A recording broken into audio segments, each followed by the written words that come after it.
क्या आपने कभी सोचा है कि मृत्यु के बाद क्या होता है जब जीवन की सारी लड़ाइयां समाप्त हो जाती हैं? सारे रिश्ते, सारे वैर, सारे वचन, सब कुछ जब कर्मों की अंतिम आहुति के साथ शांत हो जाता है, तब क्या होता है? महाभारत का महायुद्ध समाप्त हो चुका था, धर्म की स्थापना हो चुकी थी, लेकिन कुछ प्रश्न थे जो कुरुक्षेत्र की रक्तरंजित भूमि पर अनुत्तरित रह गए थे। कुछ घाव थे जो समय के साथ भी नहीं भरे थे, और कुछ संवाद थे जो कभी हो ही नहीं पाए। आज हम आपको उस लोक में ले चलेंगे जहां न कोई राजा होता है, न कोई रंक, न कोई सूत पुत्र, न कोई राजकुमार, जहां केवल आत्मा अपने शुद्ध स्वरूप में होती है। हम बात कर रहे हैं स्वर्ग की, और उस अद्भुत अकल्पनीय क्षण की जब गंगा पुत्र देवव्रत भीष्म अपने सारे बंधनों से मुक्त होकर उस योद्धा के सामने खड़े थे जिसे उन्होंने जीवन भर तिरस्कृत किया, जिसे उन्होंने कभी उसका अधिकार नहीं दिया। जी हाँ, हम बात कर रहे हैं दानवीर कर्ण की। सोचिए उस दृश्य के बारे में जब भीष्म पितामह, जिनके एक एक शब्द को विधान माना जाता था, उन्होंने स्वर्ग में कर्ण के सामने हाथ जोड़ दिए और कहा, पुत्र मुझे एक क्षमा कर दो। उस एक क्षण में सदियों की पीड़ा, युगों का अन्याय सिमट आया था। लेकिन इसके बाद कर्ण ने जो उत्तर दिया, वो उत्तर किसी के पास नहीं था। वो उत्तर सुनकर आप केवल रोएंगे नहीं, बल्कि प्रेम, त्याग और धर्म का एक ऐसा नया अर्थ समझेंगे जो आपने पहले कभी नहीं समझा होगा। बने रहिए हमारे साथ इस दिव्य यात्रा के अंत तक, क्योंकि आज आप महाभारत की कहानी नहीं, बल्कि उस कहानी के पीछे की आत्मा का दर्शन करने वाले हैं। कुरुक्षेत्र का वो भयानक युद्ध जिसमें 18 अक्षौहिणी सेना के वीर योद्धा काल के गाल में समा गए थे, अपने अंतिम चरण में था। शरशय्या पर लेटे भीष्म पितामह मृत्यु को अपने पास आते देख रहे थे, लेकिन उनके पास इच्छा मृत्यु का वरदान था। वो सूर्य के उत्तरायण होने की प्रतीक्षा कर रहे थे। जब सूर्य मकर राशि में प्रवेश करेगा, तभी वो अपने प्राण त्यागेंगे। ये प्रतीक्षा केवल समय की नहीं थी, ये आत्ममंथन की, अपने जीवन के हर निर्णय को तौलने की, हर कर्म का लेखा जोखा करने की प्रतीक्षा थी। उनकी आंखों के सामने उनका पूरा जीवन एक चलचित्र की भांति घूम रहा था। कैसे उन्होंने 8 वर्ष की आयु में ही अपने पिता शांतनु की खुशी के लिए भीष्म प्रतिज्ञा ली थी। कैसे उन्होंने सत्यवती के पुत्रों को सिंहासन का अधिकार दिलाने के लिए आजीवन ब्रह्मचर्य का व्रत लिया था। कैसे उस एक प्रतिज्ञा ने न केवल उनका बल्कि पूरे कुरुवंश का भाग्य बदल दिया था। वो याद करते हैं कि कैसे उन्होंने काशीराज की 3 कन्याओं अंबिका और अंबालिका का हरण किया था अपने भाई विचित्रवीर्य के विवाह के लिए, और कैसे अंबा के प्रेम को ठुकराकर उसे शिखंडी बनने पर मजबूर कर दिया था, जो अंततः उनकी मृत्यु का कारण बना। उन्हें द्रौपदी के चिरहरण का वो काला दिन याद आता है जब वो भरी सभा में मौन रहे थे, जब उनकी कुलवधू की इज्जत उतारी जा रही थी और वो धर्म के ज्ञाता होकर भी अपनी प्रतिज्ञा की दुहाई देकर चुप बैठे रहे। पर सबसे ज्यादा जो बात उनके मन को कचोट रही थी, वो थी कर्ण के साथ किया गया अन्याय। कर्ण, जो कुंती का ज्येष्ठ पुत्र था, जो जन्म से ही कुंडल कवच धारण किए हुए था, जिसे उसकी मां ने लोकलाज के भय से त्याग दिया था, जो एक सारथी के घर पला बढ़ा, पर जिसके अंदर क्षत्रिय का रक्त दौड़ रहा था। भीष्म जानते थे ये सत्य, पर वो मौन रहे। उन्होंने कर्ण को वो सम्मान नहीं दिया जिसका वो हकदार था, बल्कि उसे हर कदम पर अपमानित किया, तिरस्कृत किया, उसकी वीरता को कभी स्वीकार नहीं किया। आज जब मृत्यु निकट थी, तो ये अपराध बोध उनकी आत्मा को जला रहा था। फिर वो दिन आया जब सूर्य ने उत्तरायण में प्रवेश किया। भीष्म ने अपने चारों ओर खड़े पांडवों, श्री कृष्ण और अन्य स्वजनों को अंतिम उपदेश दिए। राजधर्म, मोक्ष धर्म, आपद धर्म, स्त्री धर्म, दान धर्म, सभी विषयों पर विस्तार से बताया। अंत में उन्होंने श्री कृष्ण की स्तुति की और प्राण त्याग दिए। उनकी आत्मा एक दिव्य ज्योति के रूप में शरीर से निकली और ऊपर की ओर उठने लगी। मार्ग में उन्हें विभिन्न लोकों के दर्शन हुए। पहले वो भूलोक से गुजरे, जहां उन्होंने देखा कि हस्तिनापुर में शोक की लहर दौड़ गई है। फिर भूवरलोक आया, जहां सिद्ध और चारण उनका गुणगान कर रहे थे। फिर स्वरलोक की सीमा आई, जहां इंद्र स्वयं उनके स्वागत के लिए खड़े थे। आइए, गंगा पुत्र, इंद्र ने कहा, आपका स्वर्ग में स्वागत है। आपके लिए विशेष स्थान सुरक्षित है। भीष्म को स्वर्ग में वो सब मिला जिसकी कल्पना कोई भी कर सकता है। दिव्य भवन, कल्पवृक्ष, कामधेनु, अप्सराओं का नृत्य, गंधर्वों का संगीत, अमृत का भोजन, सोने की नदियां, रत्न जड़ित सिंहासन, सब कुछ।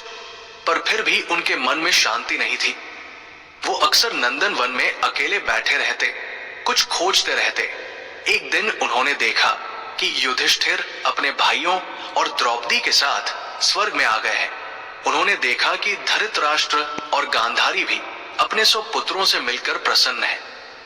द्रोणाचार्य अपने पुत्र अश्वत्थामा के कृत्यों के लिए दुखी थे, पर फिर भी शांत थे। कृपाचार्य, शल्य, भूरिश्रवा, जयद्रथ सब अपने अपने लोकों में थे, पर कर्ण कहीं नजर नहीं आ रहा था। भीष्म ने इंद्र से पूछा, देवराज, मुझे यहां सब दिख रहे हैं, पर अंगराज कर्ण कहाँ है? इंद्र ने कुछ असहज होकर कहा, गंगा पुत्र, कर्ण तो वो यहां नहीं है। क्यों, क्या उसे नरक में भेजा गया है? भीष्म ने व्याकुल होकर पूछा। नहीं नहीं, इंद्र ने स्पष्ट किया, कर्ण जैसी महान आत्मा नरक में कैसे जा सकती है? वो तो अपने पिता सूर्यदेव के पास सूर्यलोक में है। वहां साधारण आत्माएं नहीं पहुंच सकती। ये सुनकर भीष्म और भी व्याकुल हो गए। उन्हें अपने जीवन की हर वो घटना याद आने लगी जब उन्होंने कर्ण का अपमान किया था। पहली बार जब कर्ण ने रंगभूमि में प्रवेश किया था और अर्जुन को द्वंद्व युद्ध के लिए ललकारा था, तब कृपाचार्य ने उससे उसका कुल पूछा था, और जब कर्ण चुप रह गया था तो भीष्म ने भी उसका समर्थन नहीं किया था, जबकि वो जानते थे कि कुल से नहीं, कर्म से व्यक्ति श्रेष्ठ होता है। फिर द्रौपदी के स्वयंवर में जब कर्ण ने मछली की आंख भेदने के लिए धनुष उठाया था, तो द्रौपदी ने उसे सूत पुत्र कहकर अपमानित किया था, और भीष्म फिर मौन रहे थे। सबसे बड़ा अपमान तो तब हुआ जब युद्ध से पहले दुर्योधन ने कर्ण को सेनापति बनाना चाहा, और भीष्म ने कहा, यह सूत पुत्र केवल अर्धर्थी है, ये सेनापति बनने योग्य नहीं है। भीष्म जानते थे कि ये झूठ था। कर्ण अर्जुन से भी श्रेष्ठ धनुर्धर था, पर उन्होंने ये कटु वचन इसलिए कहे थे ताकि कर्ण क्रोधित होकर युद्ध में भाग न ले और कौरवों की शक्ति कम हो जाए। पर इस रणनीति ने कर्ण के हृदय को कितना आहत किया होगा, ये भीष्म आज समझ रहे थे। इन सब विचारों से व्याकुल होकर भीष्म देवर्षि नारद के पास गए। नारद तो त्रिकालदर्शी थे, तीनों लोकों में विचरण करते थे, वो सब जानते थे। देवर्षि, भीष्म ने कहा, मुझे कर्ण से मिलना है, मुझे उससे क्षमा मांगनी है। मेरा ये अपराध बोध मुझे चैन से जीने नहीं दे रहा। ये स्वर्ग का सुख भी मुझे नरक की यातना जैसा लग रहा है। नारद ने उन्हें देखा और कहा, गंगा पुत्र, आपका पश्चाताप सच्चा है, पर सूर्यलोक की यात्रा आसान नहीं है। वहां केवल वही पहुंच सकता है जिसका हृदय पूर्णतः शुद्ध हो, जिसमें कोई अहंकार न हो, कोई द्वेष न हो। मैं तैयार हूं। भीष्म ने दृढ़ता से कहा, चाहे मुझे अपनी सारी सिद्धियां त्यागनी पड़े, चाहे मुझे तपस्या करनी पड़े, पर मैं कर्ण से मिलूंगा और अपने अपराधों की क्षमा मांगूंगा। नारद ने उनकी दृढ़ता देखकर कहा, तो फिर आपको एक यात्रा करनी होगी, एक ऐसी यात्रा जो बाहर की नहीं, भीतर की है। आपको अपने अहंकार को, अपनी प्रतिज्ञाओं को, अपने गर्व को, सब कुछ त्यागना होगा। आपको फिर से वो बालक देवव्रत बनना होगा जो निष्कपट था, निर्मल था। भीष्म ने सहमति में सिर हिलाया और अपनी यात्रा शुरू की। पहले उन्होंने अपने स्वर्ग के सारे सुख त्याग दिए, फिर अपनी सारी दिव्य शक्तियां त्याग दी, फिर अपना गर्व, अपना अहंकार, सब कुछ एक एक करके छोड़ते गए। ये यात्रा उन्हें विभिन्न लोकों से होकर ले गई। पहले वो पश्चाताप लोक से गुजरे, जहां वो सारी आत्माएं थी जो अपने किए पर पछता रही थी। वहां भीष्म ने देखा कि कितने ही राजा, योद्धा, ज्ञानी अपने अधूरे कार्यों के लिए, अपनी गलतियों के लिए पश्चाताप कर रहे थे। फिर वो क्षमा सेतु पर पहुंचे। ये एक संकरा पुल था जो मोहसागर के ऊपर से गुजरता था। इस पुल को केवल वही पार कर सकता था जिसने सच्चे मन से अपनी गलतियों को स्वीकार किया हो। भीष्म जैसे जैसे आगे बढ़ते, उनके जीवन के पाप उनके सामने आते और वो उन्हें स्वीकार करते जाते। दोस्तों, जो व्यक्ति अपनी गलतियों को स्वीकार करने का साहस रखता है, वही सच्चा वीर है। अगर आप भी मानते हैं कि गलती मानना कमजोरी नहीं बल्कि ताकत है, तो इस वीडियो को लाइक करें और कमेंट में जय श्री कृष्ण लिखें। आपके कमेंट्स हमें प्रेरणा देते हैं। और हाँ, अभी कहानी का सबसे भावुक हिस्सा बाकी है, इसलिए अंत तक जरूर देखें। आगे भीष्म को एक अद्भुत स्थान मिला, स्मृतिवन। यहाँ हर वृक्ष पर कर्ण के जीवन की घटनाएं चित्रों की तरह दिख रही थी। एक वृक्ष पर उन्होंने देखा, छोटा सा बालक कर्ण गंगा में बहता हुआ एक टोकरी में पड़ा है। उसे अधिरथ नामक सारथी उठा रहा है। उसकी पत्नी राधा उस बच्चे को देखकर प्रसन्न हो रही है। वो उसे अपनी छाती से लगा लेती है। दूसरे वृक्ष पर बालक कर्ण अपने साथी बच्चों के साथ खेल रहा है, पर जब वो धनुषबाण की बात करता है तो बच्चे उसे चिढ़ाते हैं। अरे सूत पुत्र, तेरा काम घोड़े हाँकना है, धनुष चलाना नहीं। छोटा कर्ण रोता हुआ घर आता है। राधा उसे समझाती है, पर उसके मन में एक आग जल रही है। तीसरे वृक्ष पर किशोर कर्ण परशुराम के आश्रम में है। उसने परशुराम से झूठ कहा है कि वो ब्राह्मण है, क्योंकि परशुराम क्षत्रियों को शिक्षा नहीं देते। वो कठिन तपस्या कर रहा है, हर दिन नई विद्याएं सीख रहा है। एक दिन परशुराम उसकी जंघा पर सिर रखकर सो जाते हैं। एक भयंकर कीड़ा आकर कर्ण की जंघा में छेद करने लगता है। खून बहने लगता है, पर कर्ण हिलता नहीं, क्योंकि गुरु की नींद न टूटे। जब परशुराम उठते हैं और खून देखते हैं तो समझ जाते हैं कि ये ब्राह्मण नहीं हो सकता। इतनी पीड़ा केवल क्षत्रिय ही सह सकता है।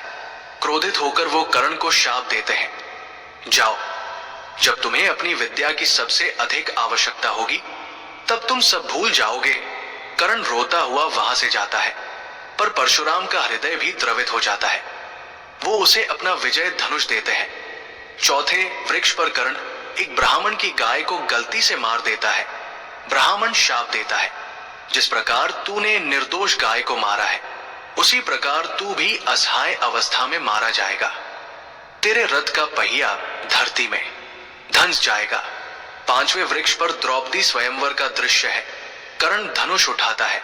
लक्ष्य साधने ही वाला है कि द्रौपदी कह देती है, मैं सूत पुत्र से विवाह नहीं करूंगी। कर्ण का हाथ रुक जाता है। उसकी आंखों में अपमान के आंसू हैं। वो धनुष रख देता है। सभा में सन्नाटा है। कृष्ण मंद मंद मुस्कुरा रहे हैं। छठे वृक्ष पर दुर्योधन कर्ण को गले लगा रहा है। उसे अंग देश का राजा बना रहा है। कर्ण की आंखों में कृतज्ञता के आंसू है। आज पहली बार किसी ने उसे सम्मान दिया है। वो प्रतिज्ञा करता है कि जीवन भर दुर्योधन का साथ देगा। सातवें वृक्ष पर कुंती कर्ण के पास आई है।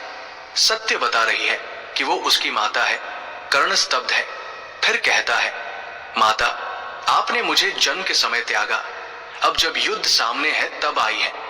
फिर भी मैं आपको वचन देता हूं, अर्जुन के अतिरिक्त किसी और पांडव को नहीं मारूंगा। आपके 5 पुत्र जीवित रहेंगे। कुंती रोती हुई जाती है। कर्ण भी रोता है। 8वें वृक्ष पर युद्ध भूमि में कर्ण का रथ का पहिया धंसा है। वो उसे निकालने का प्रयास कर रहा है। अर्जुन तीर साध रहा है। कर्ण चिल्लाता है, का पालन करो, निय शस्त्र पर वार मत करो। कृष्ण कहते हैं, कहा गया था तेरा धर्म जब द्रौपदी का चिरहरण हो रहा था। जब अभिमन्यु को घेरकर मारा गया, अर्जुन बाण छोड़ता है। कर्ण गिर जाता है। उसके मुख पर शांति है। वो कृष्ण को देखकर मुस्कुराता है। 9वें वृक्ष पर कृष्ण कर्ण का अंतिम संस्कार कर रहे हैं। सब आश्चर्यचकित हैं। कृष्ण कहते हैं, ये महान आत्मा थी। इसने जो दान दिया वैसा कोई नहीं दे सकता। इसने अपने कवच कुंडल इंद्र को दे दिए, अपने जीवन की सुरक्षा भी दान कर दी। ये सब देखकर भीष्म की आंखों से अविरल अश्रुधारा बह रही थी। उन्होंने जाना कि कर्ण का जीवन कितना कष्टमय था। कितना संघर्षपूर्ण था, और उन्होंने, भीष्म ने, इस संघर्ष को और बढ़ाया था। आगे एक और विचित्र स्थान आया, न्याय मंदिर।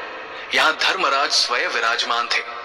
उन्होंने भीष्म से पूछा, गंगा पुत्र, तुम कर्ण से क्षमा मांगने जा रहे हो, पर क्या तुमने सोचा है कि तुमने जो किया वो अन्याय था या नीति? भीष्म ने कहा, महाराज, मैंने जो किया वो अन्याय था। मैं जानता था कि कर्ण कुंती पुत्र है, फिर भी मैंने उसे अपमानित किया। धर्मराज ने कहा, पर तुमने ये सब हस्तिनापुर की रक्षा के लिए किया, अपनी प्रतिज्ञा के लिए किया। भीष्म ने उत्तर दिया, यही तो मेरी भूल थी महाराज। मैंने व्यक्ति के धर्म को भूलकर केवल प्रतिज्ञा का पालन किया। कर्ण एक वीर था, एक दानवीर था, उसे सम्मान मिलना चाहिए था, पर मैंने उसे वो सम्मान नहीं दिया। ये अन्याय था। धर्मराज ने मुस्कुराकर कहा, तुम्हारा पश्चाताप सच्चा है गंगा पुत्र, जाओ, कर्ण तुम्हारी प्रतीक्षा कर रहा है। आगे का मार्ग और भी कठिन था। भीष्म को अहंकार पर्वत पार करना था। यह पर्वत उतना ही ऊंचा होता जितना व्यक्ति का अहंकार। भीष्म के लिए यह पर्वत बहुत ऊंचा था, क्योंकि वो गंगा पुत्र थे, इच्छा मृत्यु का वरदान पाए थे, सबसे बड़े योद्धा थे। पर जैसे जैसे वो अपना अहंकार त्यागते गए, पर्वत छोटा होता गया। अंत में जब उन्होंने पूर्ण रूप से अपना गर्व त्याग दिया, तो पर्वत समतल हो गया। फिर आया मोहसागर। इसमें व्यक्ति के सारे मोह की लहरें उठती थी। भीष्म को अपने पिता का मोह, हस्तिनापुर का मोह, अपनी प्रतिज्ञा का मोह सब त्यागना था। यह बहुत कठिन था, पर कर्ण से मिलने की तीव्र इच्छा ने उन्हें शक्ति दी। अंततः एक प्रकाश दिखाई दिया।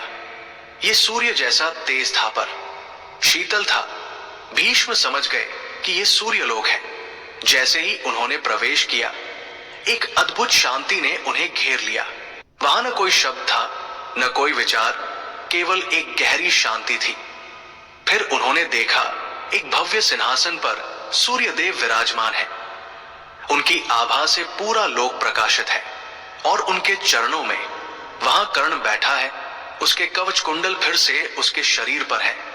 उसके चेहरे पर कोई दुख नहीं, कोई पीड़ा नहीं, केवल एक दिव्य शांति है। भीष्म का गला रुंध गया, उनके पैर कांपने लगे। वो जिस क्षण की कल्पना करके आए थे, वो क्षण सामने था। वो धीरे धीरे कर्ण की ओर बढ़े। कर्ण ने उन्हें देखा। उसकी आंखों में न आश्चर्य था, न क्रोध, केवल एक स्निग्ध भाव था। भीष्म कर्ण के सामने पहुंचे और अचानक घुटनों के बल गिर पड़े। उनकी आंखों से आंसू बह रहे थे। वो बोले, पुत्र कर्ण, मैं तुमसे क्षमा मांगने आया हूं। कर्ण चुपचाप उन्हें देखता रहा। भीष्म ने रोते हुए कहना जारी रखा, मैंने तुम्हारे साथ बहुत अन्याय किया है पुत्र। मैं जानता था कि तुम कुंती पुत्र हो। मैं जानता था कि तुम पांडवों के ज्येष्ठ भ्राता हो। फिर भी मैंने तुम्हें वो सम्मान नहीं दिया जो तुम्हारा अधिकार था। मैंने तुम्हें सूत पुत्र कहा, अर्धर्थी कहा, तुम्हारी वीरता को कभी स्वीकार नहीं किया। मैं तुम्हें तुम्हारे अधिकार से वंचित रखने का दोषी हूं। भीष्म रुके, फिर और भी टूटे स्वर में बोले, जब द्रौपदी ने तुम्हें अपमानित किया, मैं चुप रहा। जब तुम्हें रंगभूमि में अपमान सहना पड़ा, मैं चुप रहा। जब तुम अंगराज बने, तब भी मैंने तुम्हें वो सम्मान नहीं दिया जो एक राजा को मिलना चाहिए। और सबसे बड़ा अपराध, युद्ध से पहले मैंने तुम्हें अर्धर्थी कहकर तुम्हारे योद्धा हृदय को ठेस पहुंचाई। मैं जानता था कि तुम अर्जुन से भी श्रेष्ठ धनुर्धर हो, फिर भी मैंने ये कहा। भीष्म ने अपना सिर और झुकाया। मैं ये सब इसलिए कर रहा था क्योंकि मैं अपनी प्रतिज्ञा से बंधा था। हस्तिनापुर की रक्षा करना मेरा धर्म था। पर आज मैं समझ गया हूं कि किसी एक व्यक्ति के साथ अन्याय करके कोई धर्म स्थापित नहीं हो सकता।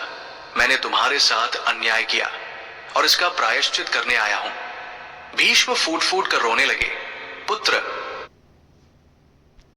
मैं जानता हूं कि मेरे अपराध अक्षम्य हैं, पर फिर भी एक बार, केवल एक बार कह दो कि तुमने मुझे क्षमा कर दिया। मेरी आत्मा को शांति मिल जाएगी। सूर्यलोक में गहरी शांति छाई रही। केवल भीष्म के सिसकने की आवाज गूंज रही थी।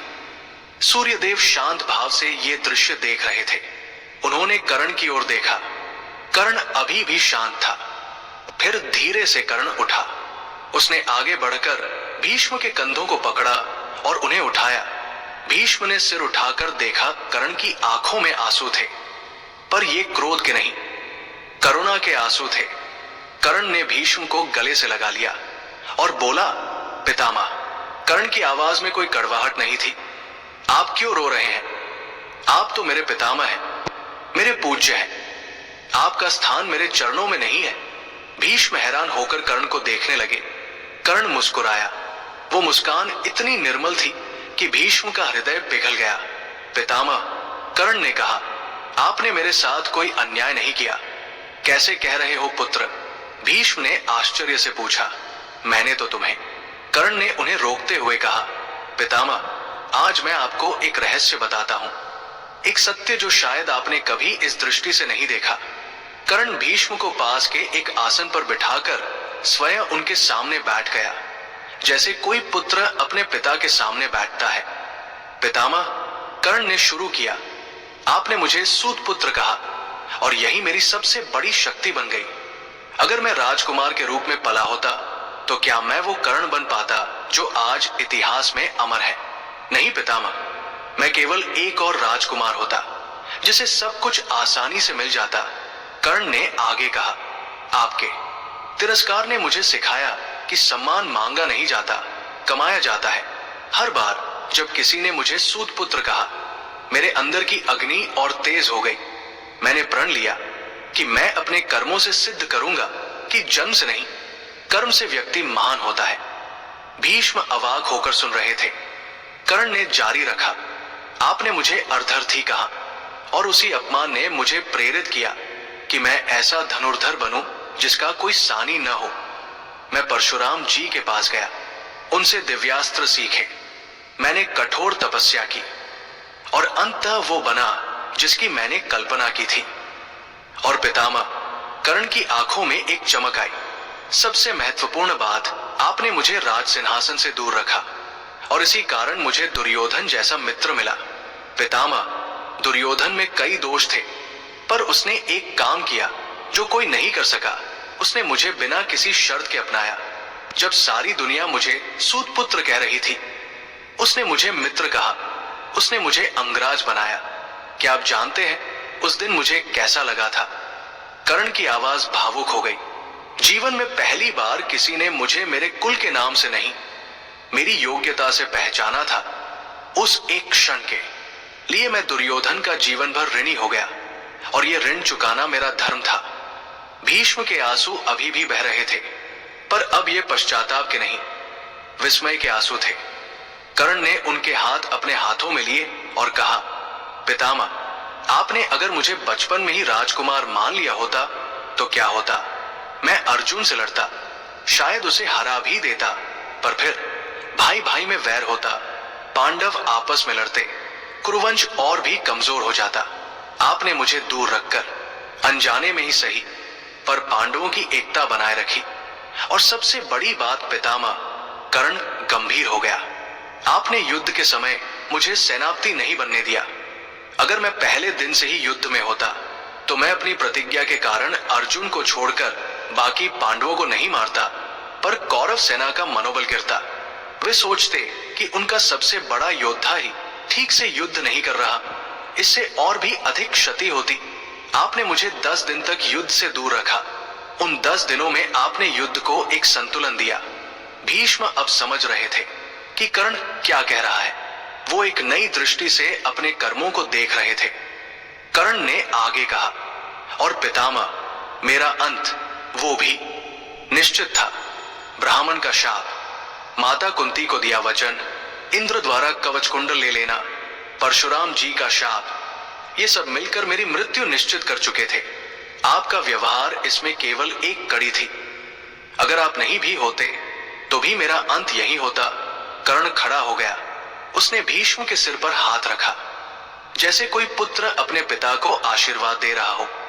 पितामह, मैं कहना चाहता हूं कि आपको क्षमा मांगने की कोई आवश्यकता नहीं है, क्योंकि कोई अपराधी नहीं हुआ। आपने वो किया जो आपका धर्म था, मैंने वो किया जो मेरा धर्म था। हम दोनों अपने अपने कर्तव्य पथ पर थे और अंत में देखिए, हम दोनों यहां इस दिव्य लोक में। सारे द्वंद्व समाप्त हो गए, सारे प्रश्न शांत हो गए। भीष्म उठे और उन्होंने कर्ण को फिर से गले लगा लिया। इस बार उनके आंसू सूख चुके थे, उनके चेहरे पर एक शांति थी। पुत्र, उन्होंने कहा, आज तुमने मुझे सच में मुक्त कर दिया। तुमने मुझे सिखाया कि कैसे हर घटना को एक बड़े दृष्टिकोण से देखा जाए। तुम सच में महान होकर, तुम्हारा हृदय तुम्हारे पिता सूर्य से भी अधिक तेजस्वी है। इस समय सूर्यदेव बोले, देखा भीष्म, यही है मेरे पुत्र की महानता। वो केवल दान में ही नहीं, क्षमा में भी सबसे आगे है। उसने अपने जीवन में जो कष्ट सहे, उन्हें उसने अपनी शक्ति बना लिया और आज मृत्यु के बाद भी वो केवल प्रेम और करुणा ही बांट रहा है। भीष्म ने सूर्यदेव को प्रणाम किया और कहा, भगवान, आपका पुत्र सच में दिव्य है। आज मैं समझ गया कि क्यों कर्ण को दानवीर कहा जाता है। वो केवल धन ही नहीं, क्षमा भी उतनी ही उदारता से दान करता है। कर्ण ने मुस्कुराते हुए कहा, पितामह, अब आप यहां आ ही गए हैं तो कुछ देर रुकिए, मैं आपको अपने इस लोक की सैर कराता हूं। यहां बहुत शांति है और हम पुरानी स्मृतियों को एक नए दृष्टिकोण से देख सकते हैं। तीनों ने मिलकर सूर्यलोक की सैर की। वहां अनंत प्रकाश था, पर वो कष्टदायक नहीं था। वहां ऐसे स्थान थे जहां से पूरे ब्रह्मांड के दर्शन हो सकते थे। कर्ण ने भीष्म को दिखाया कि कैसे वहां से वो पृथ्वी पर हो रही घटनाओं को देख सकता है। उन्होंने देखा कि हस्तिनापुर में युधिष्ठिर धर्म के साथ राज्य कर रहे हैं। अर्जुन अपने पुत्रों को धनुर्विद्या सिखा रहा है। भीम अपनी शक्ति का उपयोग प्रजा की रक्षा के लिए कर रहा है। कर्ण ने कहा, देखिए पितामह, सब कुछ ठीक हो गया। युद्ध हुआ, विनाश हुआ, पर अंत में धर्म की स्थापना भी हुई। हम सब अपनी अपनी भूमिका निभा रहे थे। न कोई खलनायक था, न कोई नायक। सब अपने अपने धर्म के अनुसार कर्म कर रहे थे। भीष्म ने गंभीरता से सिर हिलाया। उन्होंने कहा, सत्य कहा तुमने पुत्र। अब मैं समझ रहा हूं कि महाभारत केवल एक युद्ध नहीं था, ये तो जीवन की विभिन्न विचारधाराओं का संघर्ष था। हम सब अपने अपने सत्य के साथ खड़े थे। कुछ समय बाद भीष्म ने विदा लेने की अनुमति मांगी। कर्ण ने उन्हें फिर से गले लगाया और कहा, पितामह, जब भी मन करे आ जाइएगा। अब तो कोई द्वंद्व नहीं, कोई शत्रुता नहीं, केवल प्रेम है। भीष्म ने कर्ण के सिर पर हाथ रखकर आशीर्वाद दिया। सदैव प्रसन्न रहो पुत्र, तुम्हारी महानता अमर रहे। वापस जाते समय भीष्म का हृदय हल्का था। वो अपराध बोध जो उन्हें युगों से सता रहा था, आज समाप्त हो गया था। उन्होंने जाना कि क्षमा मांगना और क्षमा करना दोनों ही मुक्ति के मार्ग हैं।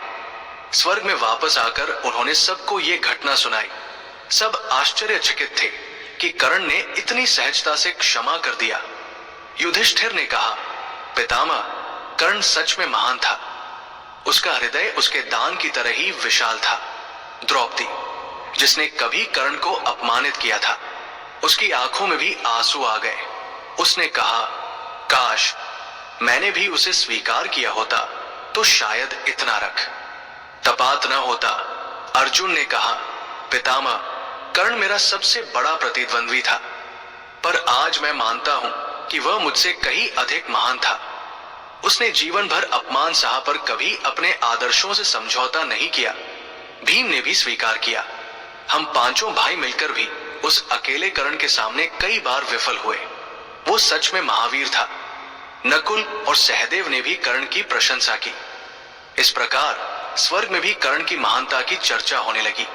देवता भी कर्ण के इस उदार व्यवहार से प्रभावित थे। इंद्र ने कहा, मैंने उससे छल से उसके कवच कुंडल लिए थे, फिर भी उसने मुझे कभी दोष नहीं दिया। सच में वह महादानी था। इस घटना के बाद भीष्म को सच्ची शांति मिली। वो समझ गए कि जीवन में घटी हर घटना का एक बड़ा उद्देश्य होता है। कभी कभी जो हमें अन्याय लगता है, वो भविष्य में किसी बड़े न्याय की नींव होता है। उन्होंने ये भी जाना कि सच्ची महानता बदला लेने में नहीं, क्षमा करने में है।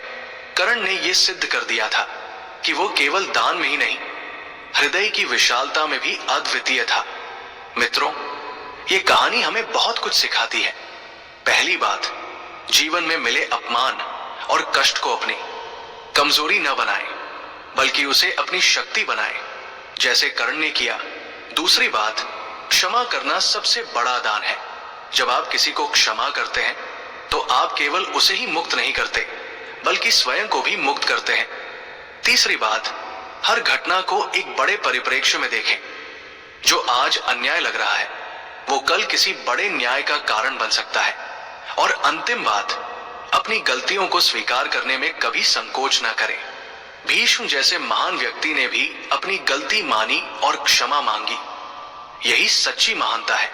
अगर इस कहानी ने आपके हृदय को छुआ है, अगर कर्ण की इस महानता ने आपकी आंखों में आंसू ला दिए हैं, तो इस वीडियो को अवश्य लाइक करें